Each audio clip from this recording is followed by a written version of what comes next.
Terima kasih kepada akhina Muhammad Al-Fariji. Selanjutnya ceramah yang kedua yang akan disampaikan oleh Muhammad Rafi Ardafirma. Kepada akhina tafadhol masyukura.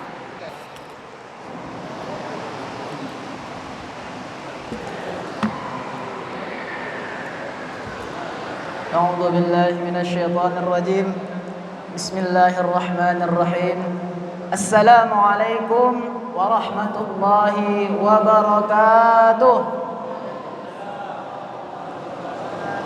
الحمد لله الذي هدانا لهذا وما كنا لنهتدي لولا أن هدانا الله أشهد أن لا إله إلا الله وأشهد أن محمدا عبده ورسوله اللهم صل على سيدنا محمد وعلى آل سيدنا محمد ربنا اشرح لنا صدورنا ويسر لنا أمورنا واحلل عقدة من ألسنتنا يفقهوا أقوالنا اللهم يستمعون القول ويتبعون الأحسن آمين آمين يا رب العالمين.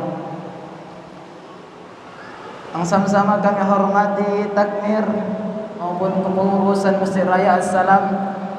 Sama-sama kami hormati jamaah salat Aisyah, dan insyaallah akan kita lanjutkan dengan salat sunnah tarawih secara berjamaah. Puja beserta syukur kita atas kehadiran Ilahi Rabbi Allah Subhanahu wa taala, yang mana Ia telah mengucurkan rahmat, yang mana Ia telah memberikan kita rahmat begitu banyak sehingga kita semua dapat berkumpul di Masjid Raya yang kita cintai ini. Allah Subhanahu wa taala berfirman, la in syakartum la azidannakum wa la in kafartum inna adzabi lasyadid. Barang siapa yang mensyukuri nikmatku, kata Allah, akan aku tambah nikmat tersebut. Wa la in kafartum, akan tetapi sebaliknya, barang siapa yang ingkar akan nikmatku, kata Allah, inna adzabi lasyadid. Ingatlah, sesungguhnya azabku sangat pedih. Maka dari itu kita hamba yang dhaif, kita hamba yang lemah, tidak berdaya tanpa rahmat dari Allah. Senantiasa kita mengucapkan rasa syukur kita atas rahmat yang telah dikaruniakan oleh Allah Subhanahu wa taala kepada kita. Selanjutnya yang kedua, selawat berangkaikan salam, selawat berkuntumkan salam. Kita hatur sapakan kepada junjungan alam, Habibuna, Habibullah, kekasihnya Allah, yang imannya sekuat baja akan tetapi memiliki hati yang selembut sutra, yakni baginda besar putranya Abdullah, buah hatinya Siti Aminah. Habibullah, kekasihnya Allah, baginda Muhammad sallallahu alaihi wasallam. Allahumma salli ala sayyidina Muhammad wa ala ali sayyidina Muhammad. Rasulullah sallallahu alaihi wasallam bersabda, al-bakhilu man dzukirtu 'indahu falam yusalli alayya. Sepelit-pelitnya umatku, kata Rasulullah, jikalau ia mendengar namaku akan tetapi ia enggan berselawat kepadaku. Maka dari itu senantiasa kita biasakan lisan kita untuk senantiasa berselawat kepada baginda Muhammad sallallahu alaihi wasallam. Ketika Rasulullah sallallahu alaihi wasallam melaksanakan Isra wal Mi'raj, ketika itu ia berjumpa dengan salah seorang malaikat. Lantas ia bertanya kepada malaikat Jibril, "Wahai Jibril, siapakah malaikat ini?"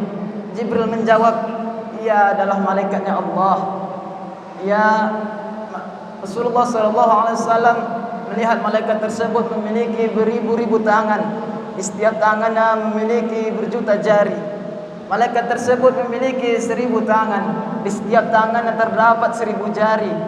Maka dari itu Rasulullah SAW bertanya kepada Jibril, "Wahai Jibril, apakah tugas malaikat ini?" Lantas Jibril pun berkata bahwasanya malaikat ini bertugas untuk menghitung butiran-butiran air hujan, tetesan-tetesan air hujan yang jatuh ke permukaan bumi ini. Lantas Rasulullah SAW bertanya kepada malaikat tersebut, "Wahai malaikat, apakah betul engkau mampu menghitung berapa tetesan hujan yang jatuh di permukaan bumi ini semenjak Nabi Adam diturunkan hingga yaumil kiamah kelak?" Malaikat tersebut menjawab, "Ya Rasulullah, hamba mampu menghitung dan hamba mengetahui berapa jumlah tetesan hujan yang turun dari Nabi Adam diciptakan hingga saat ini. Akan tetapi ya Rasulullah, malaikat tersebut berkata, ada satu kelemahan hamba. Apa itu kata Rasulullah? Malaikat menjawab, hamba tidak mampu menghitung berapa nikmat yang Allah berikan kepada umatmu yang senantiasa bersalawat kepadamu.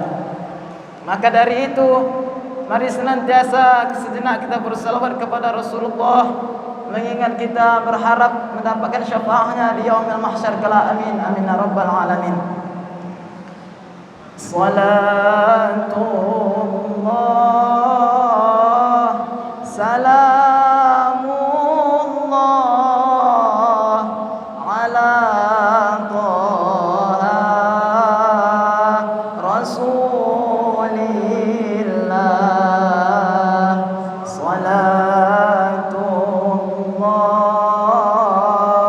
salamullah ala Yasin Habibillah. Tawassalna bibismillah wa bil hadi Rasulillah wa kulli mujahidin lillah bi ahlil badri ya Allah. Allahumma salli ala sayyidina Muhammad wa ala ali sayyidina Muhammad.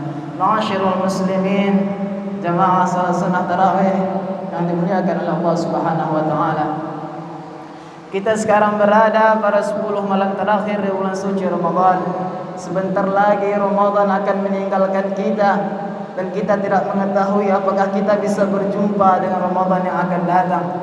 Semoga Allah mempanjangkan umur kita sehingga kita bisa berjumpa dengan Ramadan yang akan datang. Amin amin ya rabbal alamin. Di samping itu, saya akan menarik sebuah judul, yakni orang-orang yang dirindukan oleh syurga. Ma'asyiral muslimin rahimakumullah. Rasulullah sallallahu alaihi wasallam bersabda, al-jannatu mushtaqatu ila arba'ati nafar. Al-awwal talil Quran wa hafizul lisan wa mut'imul ji'an was-shaimin Ramadan.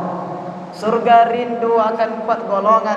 Yang biasanya kita yang merindukan surga, akan tetapi kali ini surga yang mendamba-dambakan golongan ini. Surga yang rindu akan golongan ini. Apa itu? Yang pertama, talil Quran, orang-orang yang senantiasa membaca Al-Quran. Ma'asyiral muslimin rahimakumullah. Kota Makkah Al-Mukarramah, kota Al-Madinah Al-Munawwarah menjadi kota yang paling mulia karena di dalamnya Allah turunkan Al-Quran. Betul? Selanjutnya, malaikat Jibril menjadi penghulu daripada malaikat, menjadi panglima di antara malaikat-malaikat lainnya karena Allah mewahyukan Al-Quran melalui perantara malaikat Jibril. Allah jadikan Nabi besar Muhammad sallallahu alaihi wasallam menjadi khatamul anbiya, menjadi imam dari para nabi, menjadi nabi yang paling mulia karena pada Nabi Muhammad Allah turunkan Al-Quran.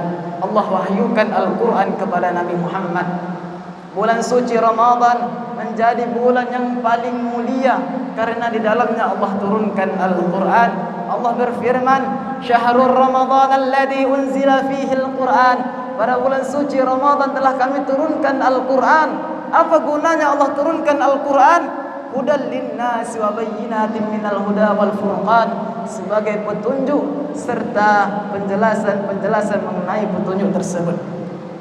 Di bulan suci Ramadan terdapat satu malam yang teramat lebih mulia, bahkan digadang-gadangkan menjadi malam yang lebih mulia daripada 1000 bulan, yang kita kenal dengan nama malam Lailatul Qadar. Mengapa malam ini menjadi malam yang paling mulia? Karena pada malam tersebut Allah turunkan Al-Quran. Allah berfirman, "Inna anzalnahu fi lailatul qadar." Sesungguhnya telah kami turunkan Al-Quran pada malam Lailatul Qadar. Lantas apakah malam Lailatul Qadar itu? Lailatul Qadari khairum min alfi syahrin, yakni ialah malam yang teramat lebih agung, malam yang teramat lebih mulia daripada 1000 bulan. Maka dari itu barang siapa yang dapatkan malam ini, seakan-akan dia beramal selama 1000 bulan, lebih kurang selama 83 tahun. Ma'asyiral muslimin rahimakumullah, man qara'a harfan min kitabillah falahu hasanah. Barang siapa yang membaca satu huruf di dalam Al-Quran, maka ia akan mendapat satu kebaikan. Wal hasanatu bi'asyri amsalihha, dan satu kebaikan Allah lipat gandakan menjadi 10 kebaikan. Wala aqulu alif lam mim harfan, walakin alif harfun wa lam harfun wa mim harfun. Tidak saya katakan bahwasanya alif lam mim itu satu huruf, akan tetapi alif satu huruf, lam satu huruf, dan mim satu huruf. Jadi jikalau seandainya kita membaca Al-Quran alif lam mim, kita telah mendapatkan 3 kebaikan yang mana dalam bulan suci Ramadan Allah lipat gandakan. Begitu banyak kebaikan kita dapatkan ketika kita membaca Al-Quran.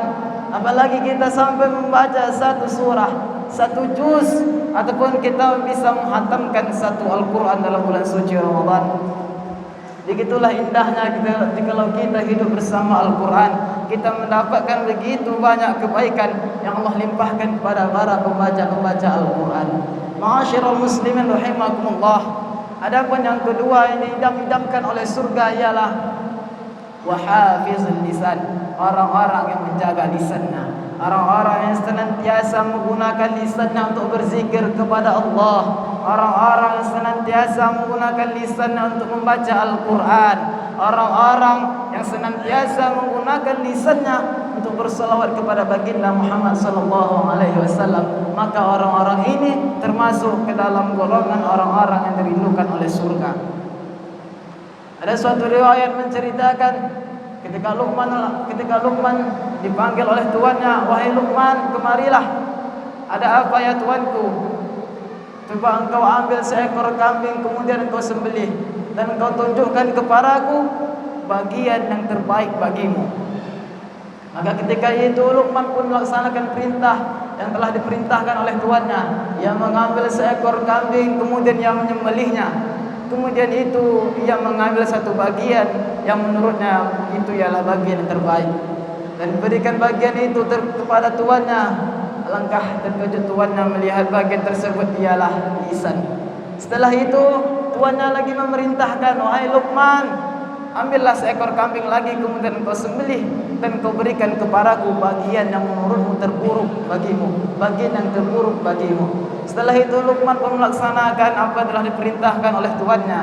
Ia mengambil seekor kambing, kemudian menyembelihnya dan membawakan satu bagian yang paling terburuk menurutnya.